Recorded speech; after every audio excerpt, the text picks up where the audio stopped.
আবর্জনা কোড়ানো গরিব ছেলেটি চিৎকার করে উঠল, স্যার, এই ব্রিজ! মাত্র ১৫ মিনিট পর পুরো শহর স্তব্ধ হয়ে গেল।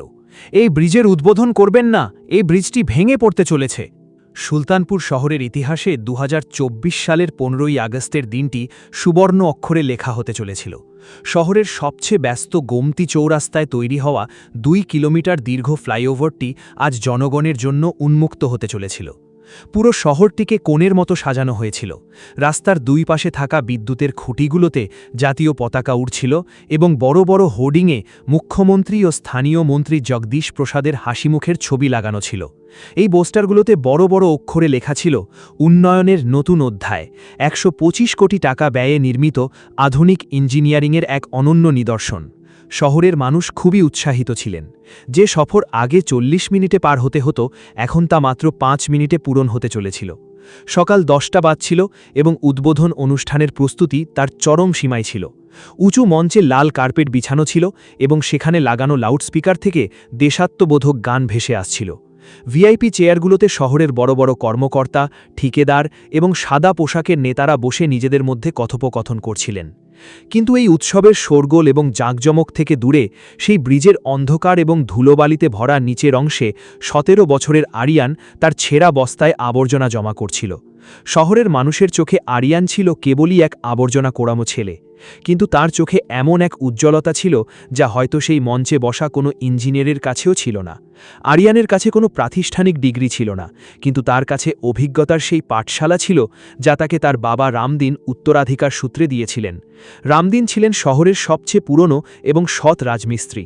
আরিয়ানের শৈশব খেলনার সাথে নয়, বরং সিমেন্ট, ইট আর বালির মধ্যে কেটেছিল। সে স্কুল থেকে আসার পর প্রায়ই তার বাবার সাথে কনস্ট্রাকশন সাইটে চলে যেত। রামদিন তাকে কাজ শেখানোর সময় সব সময় একটি কথা বলতেন যা আরিয়ানের মনে পাথরের দাগের মতো বসে গিয়েছিল।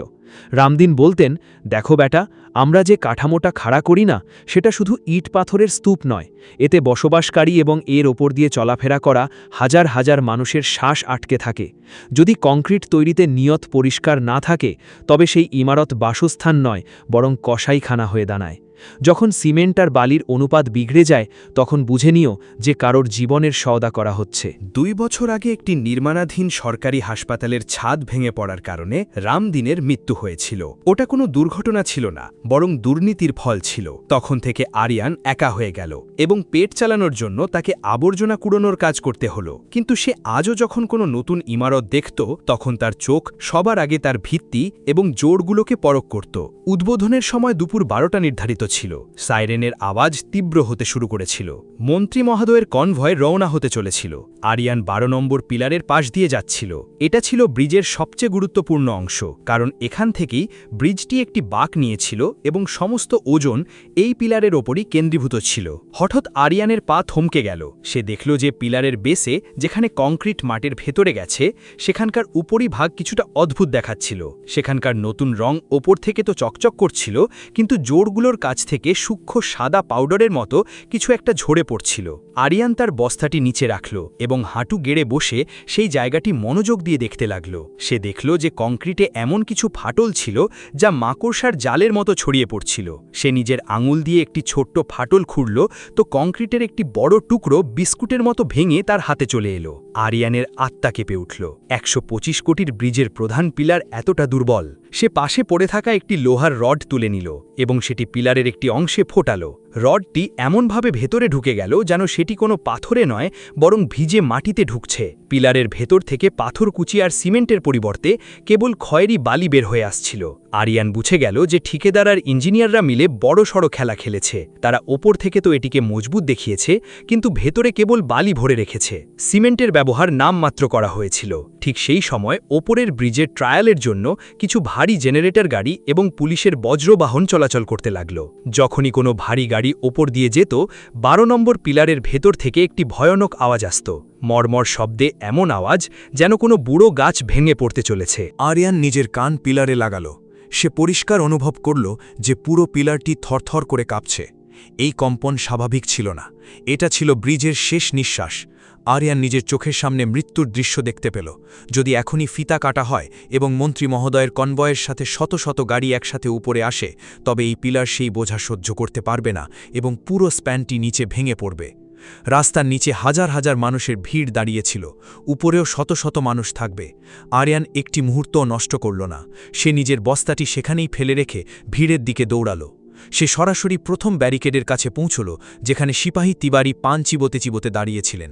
আরিয়ান হাঁপাতে হাঁপাতে বলল, সাহেব সাহেব, আমার কথা শুনুন, ব্রিজটি ভেঙে পড়তে চলেছে। 12 নম্বর পিলারটি ভেতর থেকে ফাঁপা, গাড়িগুলোকে উপরে যেতে দেবেন না, সবাইকে বাঁচিয়ে নিন সাহেব। সিপাহী তিবারি তার দিকে অবজ্ঞার দৃষ্টিতে তাকালেন এবং লাঠি ঠুকে বললেন, এই ছেলে, মাথা খারাপ হয়েছে নাকি তোর? বড় এসেছে ইঞ্জিনিয়ার, চল ভাগ এখান থেকে। মন্ত্রী মশাই আসতে চলেছেন, নাটক করিস না, না হলে হাজতে পুরে দেব। আরিয়ান তার হাত জোর করল, সাহেব, আমি সত্যি বলছি, আমি নিজে দেখেছি পিলারটি কাঁপছে, মাত্র 15-20 মিনিট বাকি আছে সাহেব। কিন্তু সিপাহী তাকে ধাক্কা দিয়ে রাস্তার কিনারে ফেলে দিলেন। আরিয়ানের হাঁটু ছিলে গেল এবং রক্ত পড়তে লাগল, কিন্তু তার নিজের ব্যথার কোনো চিন্তা ছিল না। তাকে ওই হাজার হাজার মানুষের প্রাণ বাঁচাতে হতো। সে দেখল যে সিপাহী একটি কালো কাঁচের গাড়ি থেকে টাকা নিয়ে তাকে ভিআইপি লেনে যেতে দিচ্ছেন। আরিয়ান বুঝে গেল যে ছোট কর্মচারীরা কথা শুনবে না, তাকে উপরে যেতে হবে। সে ভিড় ঠেলে পুলিশদের চোখ এড়িয়ে ঝোপঝাড়ের রাস্তা দিয়ে সরাসরি মূল মঞ্চের পেছনে পৌঁছে গেল। সেখানে নিরাপত্তা অত্যন্ত কড়া ছিল, কমান্ডো মোতায়েন ছিল। আরিয়ান হিম্মত হারালো। সে বিদ্যুতের তারের একটি খুঁটির সাহায্যে দেওয়াল টপকে মঞ্চের দিকে এগিয়ে গেল। মঞ্চে প্রধান ইঞ্জিনিয়ার সাক্সেনা নিজের স্যুটের বোতাম ঠিক করছিলেন এবং কালেক্টর সাহেবকে বলছিলেন যে কিভাবে তারা এই ব্রিজটি রেকর্ড সময়ে সম্পূর্ণ করেছেন। ঠিক তখনই ধুলোমাখা ছেঁড়া কাপড়ের আরিয়ান নিরাপত্তা বেষ্টিনী ভেঙে মঞ্চে উঠে গেল। সে চিৎকার করে বলল, থেমে যান, এই ব্রিজটি মৃত্যুর ফাঁদ, 12 নম্বর পিলারটি ভেঙে পড়তে চলেছে। মঞ্চে উপস্থিত প্রতিটি মানুষ স্তব্ধ হয়ে গেল, মিউজিক বন্ধ হয়ে গেল, সাংবাদিকদের ক্যামেরা আরিয়ানের দিকে ঘুরে গেল। ইঞ্জিনিয়ার সাক্সেনার মুখ রাগে থমথম করতে লাগল।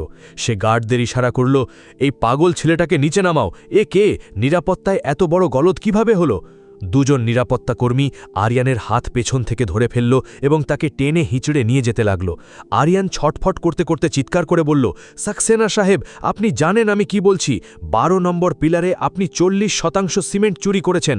আপনি M40 গ্রেডের পরিবর্তে নিম্নমানের মশলা ব্যবহার করেছেন। আমি নিজের চোখে দেখেছি সেই পিলারটি এখনও কাঁপছে। যদি আপনি আমাকে জেলে পাঠাতে চান তবে পাঠিয়ে দিন, কিন্তু আগে একবার ওখানে গিয়ে দেখে আসুন। ভগবানের দোহাই, মানুষের প্রাণ নেবেন না। আরিয়ানের কথা শুনে কালেক্টরের কপালে চিন্তার ভাঁজ দেখা দিল। কিন্তু ইঞ্জিনিয়ার সাক্সেনা পরিস্থিতি সামাল দেওয়ার জন্য বললেন, স্যার, এসব বিরোধী দলের চক্রান্ত। এই ছেলেটাকে টাকা দিয়ে এখানে তামাশা করার জন্য পাঠানো হয়েছে। আমাদের কাজ ওয়ার্ল্ড ক্লাস, আইআইটি থেকে এর টেস্টিং হয়েছে। একে এক্ষুনি এখান থেকে সরান। আরিয়ানকে মঞ্চ থেকে নিচে ফেলে দেওয়া হলো। পুলিশ তাকে ধরে একপাশে সরিয়ে দিল। তখনই দূর থেকে সাইরেন বাজতে লাগল। মন্ত্রী জগদীশ প্রসাদের গাড়ির লম্বা কনভয় চলে এসেছিল। মন্ত্রী মহোদয় হাসি মুখে গাড়ি থেকে বের হয়ে মানুষের অভিবাদন গ্রহণ করলেন। তার হাতে সোনার কাঁচি ছিল এবং সামনে রেশমি লাল ফিতে। আরিয়ান মাটিতে পড়েছিল। সে নিজের চোখ বন্ধ করে নিল। সে নিজের কর্তব্য পালন করেছিল, কিন্তু সিস্টেমের অহংকার তার কথা আনশোনা করে দিয়েছিল। ঠিক তখনই মন্ত্রী মহোদয় ফিতে কাটলেন। করতালির শব্দে পুরো এলাকা মুখরিত হয়ে উঠল। মন্ত্রী মহোদয়ের ভারী বুলেট প্রুফ এসইউভি ব্রিজের ওপর চলতে শুরু করল। তার পেছনে আরও 10টি ভারী গাড়ি ছিল। যেমনই মন্ত্রী মহোদয়ের গাড়ি 12 নম্বর পিলারের ওপর পৌঁছল, হঠাৎ এমন এক আওয়াজ হলো যেন মাটি ফেটে গেল। রাস্তার মাঝখানে একটি বড় ফাটল দেখা দিল এবং পুরো ব্রিজটি তাসের ঘরের মতো ভেঙে পড়তে লাগল। সেই দৃশ্য ছিল ভয়াবহ। 12 নম্বর পিলারটি বালির স্তূপের মতো ভেঙে ছড়িয়ে গেল। মন্ত্রী মহোদয়ের গাড়ির পেছনের অংশ শূন্যে ঝুলে গেল, কিন্তু পেছনের 2টি গাড়ি সরাসরি নিচে পড়ে গেল। চারদিকে ধুলোর আস্তরণ আর চিৎকার চেঁচামেচি শুরু হয়ে গেল। মানুষ নিজের প্রাণ বাঁচানোর জন্য এদিক ওদিক ছুটতে লাগল। যে পুলিশকর্মীরা এতক্ষণ আরিয়ানকে মারছিলেন, তারা নিজেরা নিজেদের প্রাণ বাঁচানোর জন্য পালাচ্ছিলেন। ধুলো কমলে দেখা গেল যে ব্রিলের প্রায় 60 ফুটের অংশ পুরোপুরি গায়েব হয়ে গেছে। ভাগ্যবশত আরিয়ানের মঞ্চে করা হট্টগোলের কারণে উদ্বোধনে 10 মিনিট দেরি হয়ে গিয়েছিল। যদি সেই 10 মিনিট আগে ফিতে কাটা হয়ে যেত, তবে ব্রিজে স্বাভাবিক যান চলাচল শুরু হয়ে যেত এবং নিহতের সংখ্যা হাজার হাজার হতো। আরিয়ানের সেই ছোট প্রচেষ্টা শত শত মানুষকে ব্রিজে ওঠা থেকে আটকে রেখেছিল। যখন কালেক্টর আর কমিশনার হন্যে ভেনে নিচে পৌঁছলেন, তখন তারা দেখলেন আরিয়ান তখনও সেখানেই দাঁড়িয়েছিল। তার চোখে জল ছিল। ইঞ্জিনিয়ার সাক্সেনা সেখান থেকে পালানোর চেষ্টা করছিল, কিন্তু ভিড় তাকে ধরে ফেলল। কালেক্টর আরিয়ানের কাছে গিয়ে নিজের মাথা নত করলেন। তিনি বললেন, বেটা, আমাদের ক্ষমা করে দাও। আমরা এক মাসুমের সত্যিকে বিশ্বাস করিনি আর দুর্নীতির কাগজের ওপর ভরসা করেছি। তুমি আজ এই শহরের আসল হিরো। মিডিয়ার মানুষ আরিয়ানকে ঘিরে ফেলেছিল। একজন নিউজ রিপোর্টার মাইক তার সামনে এগিয়ে দিলেন এবং জিজ্ঞেস করলেন, আরিয়ান, তুমি কিভাবে জানতে পারলে যে এই ব্রিজটি ভেঙে পড়বে? আরিয়ান ক্যামেরার দিকে তাকিয়ে বলল, সাহেব, আমার বাবা বলতেন যে যখন নিয়াতে খোট থাকে তখন ইমারত কাঁপে। আমি সেই পিলারের কাঁপুনি অনুভব করেছিলাম। এই ব্রিজটি সিমেন্ট দিয়ে নয়, কমিশনের টাকা দিয়ে তৈরি হয়েছিল। আজ যা ভেঙে পড়েছে শুধু ব্রিজ নয়, ওটা ওই দুর্নীতিবাজ কর্মচারীদের অহংকার। পরের দিন পুরো দেশে আরিয়ানের বীরত্বের চর্চা হচ্ছিল। সরকার তড়িঘড়ি করে তদন্ত কমিটি বসালো এবং দেখতে পেল যে সত্যিই পিলারের নির্মাণে বড় ধরনের জালিয়াতি করা হয়েছিল। ঠিকাদার এবং ইঞ্জিনিয়ার সাক্সেনাকে জেলে পাঠিয়ে দেওয়া হলো। মন্ত্রী মহোদয়কে নিজের পদ ছাড়তে হলো। সরকার আরিয়ানকে ৫ লক্ষ টাকা এবং একটি সরকারি বাড়ি দেওয়ার ঘোষণা করল। কিন্তু আরিয়ান যখন কালেক্টরেট অফিসে পৌঁছল তখন সে সেই চেকটি নিতে অস্বীকার করল। সে অত্যন্ত শান্তভাবে বলল, সাহেব, আমার পুরস্কার চাই না। যদি দিতেই হয় তবে এই প্রতিশ্রুতি দিন যে পরের বার যখন এই শহরে কোনো ব্রিজ বা স্কুল তৈরি হবে তখন তা নির্মাণকারীর হাতে যেন সিমেন্ট থাকে, লোভ নয়। আমার বাবার মতো অনেক রাজমিস্ত্রি দিন-রাত পরিশ্রম করেন যাতে মানুষ নিরাপদ থাকে। তাদের পরিশ্রমের অপমান করবেন না। ইটে সততা মেশান সাহেব, বালি নয়। আরিয়ান সেখান থেকে নিজের সেই পুরনো বস্তাটি তুলে নিয়ে চলে গেল। সে আজও রাস্তায় দেখা যায়, কিন্তু এখন মানুষ তাকে আবর্জনা কুড়ানো ছেলে বলে না, বরং এই শহরের রক্ষক বলে। সেই ভেঙে পড়া ব্রিজের জায়গায় এখন একটি নতুন এবং মজবুত ব্রিজ তৈরি হচ্ছে, আর এবার সেটির তদারকি স্বয়ং আরিয়ান করছে। এই গল্প থেকে আমরা এই শিক্ষা পাই যে পদ আর টাকা কাউকে বড় বানায় না। একজন সাধারণ দেখতে মানুষও যদি সত্য ও সততার পথে চলে তবে সে পুরো সিস্টেমের চোখ খুলে দিতে পারে। বন্ধুরা, যদি আপনাদের আরিয়ানের এই গল্পটি অনুপ্রেরণামূলক লেগে থাকে তবে এটি আপনাদের বন্ধুদের সাথে শেয়ার করুন। দুর্নীতির বিরুদ্ধে এই আওয়াজকে দমে যেতে দেবেন না। আমাদের চ্যানেলটিকে এখনই সাবস্ক্রাইব করুন এবং কমেন্টে জয় হিন্দ অবশ্যই লিখুন। ধন্যবাদ। পরের বার আবার দেখা হবে এমনই একটি গায়ের লোম খাড়া করে দেওয়া গল্পের সাথে। ততক্ষণ নিজের এবং আপনজনদের খেয়াল রাখুন। আপনারা কি চান যে আমি এই গল্পটির বিস্তার করি, যেখানে আরিয়ানের পড়াশোনা এবং তার ইঞ্জিনিয়ার হওয়ার লড়াইকে দেখানো হবে?